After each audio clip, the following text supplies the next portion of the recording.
Hola, bienvenidos. Vamos a comenzar una nueva clase o tutorial de psicoestadística, como ustedes quieran llamarles. Bien, hoy les voy a hacer una devolución de la actividad parcial evaluativa número 5 y luego les voy a adelantar información sobre la actividad integradora número 1. Empecemos entonces con la devolución de la actividad parcial evaluativa número 5. ¿Sí? Lo primero y como siempre, el feedback positivo, felicitarles. Las entregas estuvieron muy bien, hubo muy pocos grupos que han desaprobado y ahora les voy a comentar a qué se debe que hayan desaprobado. ¿Sí?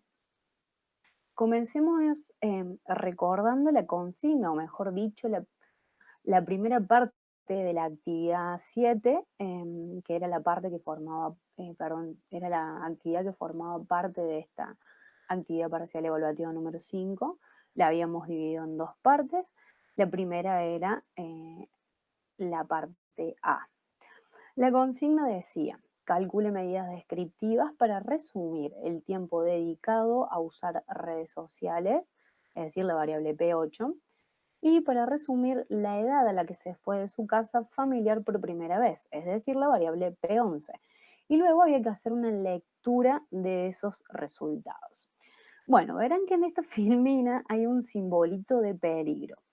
Este simbolito lo puse acá para llamarles la atención, o mejor dicho de otra forma, para destacar que, como ya lo hemos mencionado en distintas ocasiones, antes de que ustedes realicen estas actividades prácticas, tienen que consultar tienen que consultar el manual o ver los tutoriales de las clases teóricas, es decir, tienen que tener los conocimientos teóricos necesarios. Esto es importante porque si no, no van a poder resolver de manera correcta las actividades prácticas. Para que ustedes eh, puedan resolver estas actividades, lo que tenían que hacer era consultar en el manual específicamente aquellos conocimientos que referían sobre las distintas medidas descriptivas o de resumen. Cuando les habíamos presentado esta consigna, en los videos que tenían que consultar o que tenían que ver, se les solicitaba que en el InfoStat pidieran medidas de posición, como por ejemplo la media, la mediana, los cuartiles y percentiles. Eh, También se les mostraba cómo solicitar medidas de dispersión, como por ejemplo el coeficiente de variación, y también medidas de resumen sobre la forma de la distribución, como por ejemplo el coeficiente de asimetría. Después de ver el video, ustedes tenían que repetir este procedimiento y solicitar al InfoStat todas estas medidas de resumen. ¿Sí? Cuando ustedes lo hacían, iban a obtener una salida de máquina que podía ser muy similar a la que estamos viendo acá en la filmina. ¿Sí? En esta filmina entonces vemos una salida que nos va a tirar el InfoStat, específicamente para la variable P8, y por lo tanto tenemos medidas de resúmenes o, como dije antes, también medidas descriptivas para esta variable.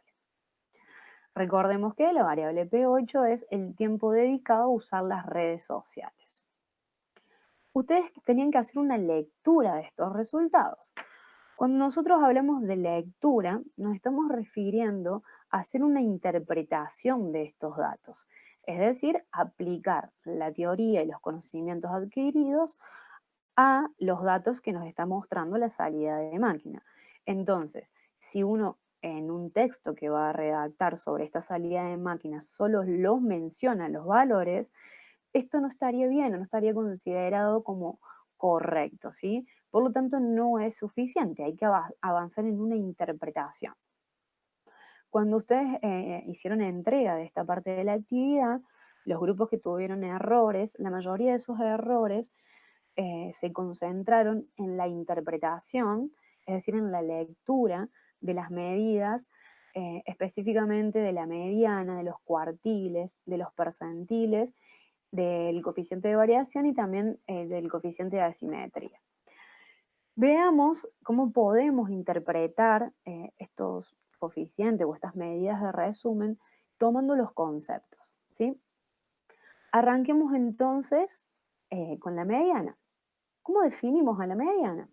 La mediana es el valor que deja por debajo y por encima la mitad del total de los casos. Entonces, una interpretación que podríamos hacer del valor que nos muestra InfoStat en este caso, que es un valor de 180, como podemos ver ahí en la salida de máquina, es el siguiente. El 50% de las personas que respondieron a a la encuesta se conectaron a las redes 180 minutos o menos. ¿Sí? Pasemos ahora con los cuartiles. ¿Qué son o cómo conceptualizamos a los cuartiles 1 y 3? El primer cuartil es el valor de la variable que deja por debajo un cuarto de los casos, mientras que el tercer cuartil es el valor de la variable que deja por debajo tres cuartos de los casos. O también para este cuartil podríamos decir que es el valor de la variable que deja por encima a un cuarto de los casos. Volvamos a la salida de máquina y hagamos entonces una lectura de estos valores. Como vemos aquí, el cuartil 1 tiene un valor de 94, mientras que el cuartil 3 tiene un valor de 300. Entonces, nosotros podríamos hacer una interpretación como la siguiente. Un cuarto de las personas estuvieron conectadas 94 minutos o menos a las redes, mientras que un cuarto de las personas estuvieron conectadas 300 minutos o más. ¿Sí? Estas son formas de hacer una interpretación, una lectura de esos cuartiles. Podrían existir otras. ¿Sí? Lo importante es que siempre tienen que tomar el valor que les da, en este caso, o que les muestra el InfoStat, e incluirlos a los valores más pequeños. ¿Sí? Esto ya lo había mencionado en la clase donde presenté la actividad. A veces cuando nosotros queremos facilitar la comunicación, lo que hacemos con estos cuartiles, o también llamados cuantiles, los expresamos en porcentajes. Eso es a lo que se le llama percentil. Por lo tanto, por ejemplo, el cuartil 1 es lo mismo que el percentil 25. Entonces, tomemos los valores de esta tabla y leamos los porcentajes, es decir, leamos en este caso el percentil 5 y el percentil 95. Nosotros podemos hacer una lectura de estos valores como la siguiente. El 5% de las personas que estuvieron menos tiempo conectadas a las redes lo hicieron durante 30 minutos o menos. Ahora bien, el 5% de las personas que estuvieron más tiempo conectadas a las redes lo hicieron durante 600 minutos o por más tiempo. ¿Sí? Ahora, ustedes se estarán preguntando, ¿para qué podemos usar estas medidas? ¿Por qué son útiles? Bueno, yo les diría que las podemos usar para muchos casos, ¿sí? Pero una de las cosas para las cuales frecuentemente se usan los cuartiles, cuantiles o percentiles son para establecer puntos de corte. Si nosotros quisiésemos establecer puntos de corte, por ejemplo, con esta variable P8, podríamos usar el cuartil 1 y el cuartil 3. Y entonces podríamos decir que quienes tienen valores que estén por debajo del cuartil 1 son aquellas personas que estuvieron menos tiempo conectadas a las redes. Y podríamos establecer como otro punto de corte el cuartil 3 y decir que aquellas personas que tienen valores por encima de este cuartil van a ser consideradas como las personas que estuvieron más tiempo conectadas a las redes. ¿Sí? Ok, bien. Vayamos ahora a ver las medidas de resumen conocidas como medidas de dispersión. En este caso estamos trabajando con el coeficiente de variación. Nosotros le solicitamos al InfoStat que nos calculara este coeficiente.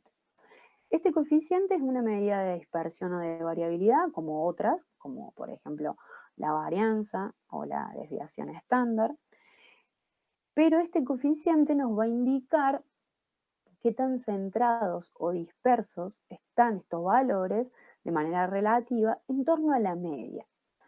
En la práctica se considera que si el coeficiente de variación es menor al 10%, la distribución tiene poca dispersión o variabilidad. Veamos entonces en nuestra salida de máquina cuál es el valor del coeficiente de variación. Estamos viendo que el valor es de 85,83. Entonces, este valor es bastante superior al 10%. Por lo tanto, nosotros podríamos hacer una lectura como la que les muestro acá en la filmina y que es la siguiente. Al observar el valor de coeficiente de variación, podemos ver que la distribución de estos datos es muy dispersa, ¿sí? Entonces, si nosotros en vez de haber obtenido un valor tan alto, hubiésemos obtenido un valor más pequeño, como por ejemplo del 5%, nosotros en ese caso hubiésemos dicho que los valores de esta variable están poco dispersos, ¿sí? Y por último, repasemos conceptos o información sobre las formas de la distribución. En esta salida de máquina nos da el valor de un coeficiente de asimetría. Los coeficientes de asimetría miden dos aspectos de la simetría. Uno, que nos indica hacia qué lado sucede esa simetría. Y dos, cuán acentuada es la simetría. El signo nos va a indicar el lado. Entonces, si el signo en este coeficiente es positivo, la simetría va a ser hacia la derecha. En cambio, si el si el signo es negativo, la simetría va a ser hacia la izquierda. A su vez, el valor absoluto de este coeficiente nos indica si esa distribución es muy o poco asimétrica. En la práctica, habitualmente, eh, es poco probable que nosotros obtengamos un valor de cero en un coeficiente de asimetría, por lo que algunos investigadores señalan que si obtenemos un coeficiente que va entre -5 y +5, la distribución de esos datos se considera simétrica. Bien, volvamos a nuestra salida de máquina. Veamos qué valor obtuvimos en este coeficiente. El valor que obtuvimos fue de 1,97. Entonces, a partir de este valor, nosotros podríamos concluir que la distribución es asimétrica a la derecha, ¿sí? Es asimétrica porque es superior a 0,05 y es hacia la derecha porque su signo es positivo. Otra forma también de saber cómo se distribuyen los datos es usar la comparación de los valores de la media y la mediana, ¿sí? Em, Según el manual y según toda la info teórica que nosotros tenemos, cuando los valores de la media y la mediana coinciden, la distribución se considera simétrica. Ahora, si esos valores no coinciden, la distribución es asimétrica. En este caso, como la media es mayor a la mediana, nosotros vamos a decir, en concordancia con el valor que obtuvimos del coeficiente de asimetría, que la distribución es asimétrica a la derecha, ¿sí? Para poder entender un poco con mayor profundidad esto que yo estoy mencionando, van a tener que ir al libro y entender por qué cuando la media es mayor a la mediana, hablamos de una distribución asimétrica a la derecha, ¿sí? Bueno, yo acá traje entonces ejemplos de cómo interpretar estas medidas descriptivas o de resumen para la variable P8, pero estaría bueno que como ejercicio en sus casas trabajen repitiendo esto con la variable P11, ¿sí? Pasemos ahora eh, a la segunda parte de esta actividad parcial evaluativa número 5, o lo que también llamamos parte B de la actividad 7, ¿sí? Acá específicamente lo que tenían que hacer era elegir un caso de la base para la variable P25 y calcular cuánto se desviaba del promedio usando el puntaje Z. Luego lo que tenían que hacer era una interpretación de ese puntaje Z obtenido, ¿sí? Bien, repasemos. ¿Qué es el puntaje Z? Bien, como dice en el manual, el puntaje Z expresa cuánto se acerca o aleja el puntaje de una persona, es decir, de un caso, de la media del grupo en función de la desviación estándar de la distribución, ¿sí? Entonces, va a ser una medida que nos va a hablar de el distanciamiento que va a tener el puntaje de un caso con respecto a el puntaje promedio, siempre en términos de desviaciones estándar. Estos puntajes Z asumen valores positivos y negativos, ¿sí? Podemos encontrar un puntaje Z que van desde desde menos 4.5 hasta más 4.5. Cuando estos valores de Z son positivos, nosotros hacemos la interpretación diciendo que el puntaje de esa persona, ¿sí?, está por encima de la media, ¿sí? En cambio, cuando nosotros obtenemos puntajes de Z negativos, hacemos una interpretación refiriéndonos a que ese puntaje que ha obtenido el caso particular está por debajo de la media. Veamos dos ejemplos para tratar de bajar un poco esto a la práctica. Veamos un ejemplo de un puntaje Z positivo y uno negativo y cómo los vamos a interpretar, ¿sí? Estos ejemplos los tomé particularmente de la clase donde había explicado la actividad, que también había mencionado cómo calcular e interpretar este puntaje Z, ¿sí? Yo lo que había hecho en esa clase era, había elegido el caso 1 para la variable P8, les había mostrado la fórmula, les había mencionado cómo calcularla, calcular el puntaje Z y habíamos hecho una interpretación, ¿sí? En ese caso, al elegir el caso 1, nosotros habíamos obtenido un puntaje Z igual a menos 1.10 o 18, mejor dicho, redondeado, menos 1.11. Entonces, acá en este caso, como les mencionaba recién, vamos a hablar de una interpretación en donde el puntaje de la persona está por debajo del promedio, ¿sí? Entonces, la lectura que podemos hacer es el tiempo que pasó en las redes esta persona, es decir, nuestro caso 1, está a 1,11 desviaciones estándar por debajo del promedio. Ahora, si nosotros hubiésemos elegido, por ejemplo, el caso 1000 de esta base, ¿sí?, y hubiésemos calculado el puntaje Z y hubiésemos obtenido un puntaje Z positivo de 2.50. Aquí la lectura cambia. Veamos cómo interpretaríamos este valor. Podríamos decir que el tiempo que pasó en las redes esta persona, es decir, el caso 1000, está a 2,5 desviaciones por encima del promedio, ¿sí?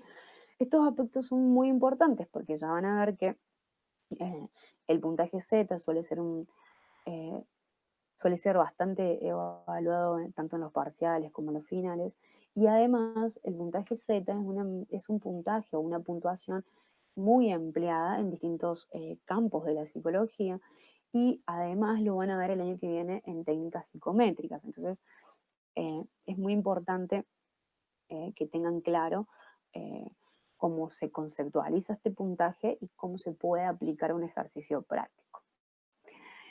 Bien, ahora les voy a pasar alguna info sobre la actividad integradora número 1.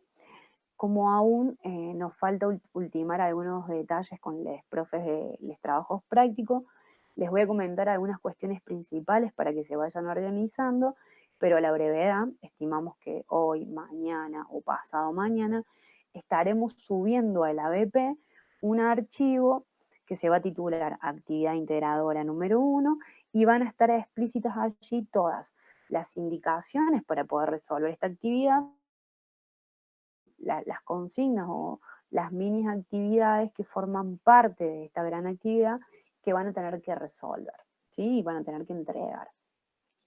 Como siempre, les dejo acá resumido cuestiones que son sumamente relevantes que tengan en claro. ¿Qué van a tener que resolver? Bueno, estas actividades que van a estar acá en el archivo Actividad Integradora número 1, que como dije recién, a la brevedad lo vamos a subir a la BP. ¿Cuándo lo van a tener que entregar? Para nuestra comisión van a tener tiempo para entregar esta actividad integradora número 1 hasta el miércoles 1 de julio, como siempre, hasta las 23:59 horas. ¿Dónde le van a tener que entregar? En una tarea o por una tarea que haremos en el ABP, que se va a llamar actividad integradora número 1. ¿Cómo van a tener que entregarla? Bien, esta actividad, a diferencia de las anteriores, van a tener que entregarla en dos formatos, en formato Word y en formato PDF. ¿Quién la va a tener que entregar? Como siempre, la persona representante del grupo. Recursos que van a usar para resolver esta actividad o estas actividades son los que ya hemos venido usando hasta acá, la base de InfoStat, capítulo 1, 2 y 3 del manual, los teóricos y los tutoriales, y también los videos de las actividades prácticas que hemos estado subiendo en cada una de las comisiones. ¿Sí? Bien. Por último, les voy a dejar alguna info importante. Primero, decirles que la semana que viene, o sea, la semana del 10 de junio, como es la semana en donde se va a tomar el parcial, no vamos a subir video con contenidos prácticos, ni tampoco realizaremos encuentro por Meet. Esa semana se la vamos a dedicar a la toma del parcial y a que ustedes se preparen y estudien para este parcial. Otra información importante es que el miércoles 17 de junio nos vamos a encontrar eh, mediante Meet en una clase de consulta para esta actividad integradora, ¿sí? Entonces, la idea es que para el miércoles 17 ustedes tengan revisada este archivo de actividad integradora número 1 y se conecten al Meet y, nada, y usen ese espacio para consultar dudas sobre la actividad integradora. La comisión 1 arrancaremos este encuentro a las 10 horas, mientras que la comisión 2 lo arrancaremos a las 12 horas. Y finalmente, como siempre, les recuerdo que las preguntas que van haciendo por el EP las vamos respondiendo en este archivo Drive compartido que tenemos, que se llama Respuestas a Preguntas Frecuentes, ¿sí? El link está en el foro de consultas. Chequen ahí siempre que algún compañero o alguna compañera o algún compañero no haya hecho antes la consulta que ustedes tienen como duda. Bueno, gracias. Nos estamos encontrando próximamente. Muchos éxitos para el parcial y en breve les estaremos filtrando. Este Anonymous anda por todos lados. Más info sobre la actividad integradora. Les mando un abrazo gigante.